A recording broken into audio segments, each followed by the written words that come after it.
Welcome to Chillin' 101. We hope this video helps. You start by getting the app and signing in so meetings will connect to your account. Once installed, allow microphone and camera access because Teams needs those to transmit audio and video. Make sure notifications are enabled so you don't miss invites. Now open Teams, go to Calendar, or tap a meeting link in email or chat to begin joining. This first action gets you directly into the meeting workflow without detours. Follow the join controls that appear on screen to continue. When you tap Join, decide how you'll connect audio. Use device audio for internet voice, call me to have Teams ring your phone, or dial in.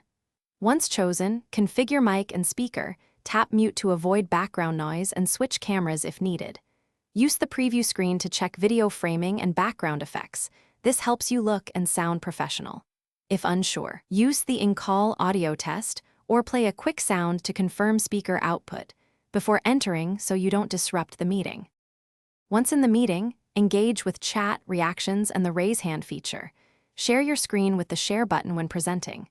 If your audio fails, first toggle between device audio and call me, then leave and rejoin. Often that reestablishes the connection. Make sure to stop video to reduce bandwidth when necessary. If problems persist, restart the Teams app, switch to mobile data or Wi-Fi with better signal, and update the app. These steps resolve most mobile meeting issues quickly. Thanks for watching. Consider subscribing if we helped you.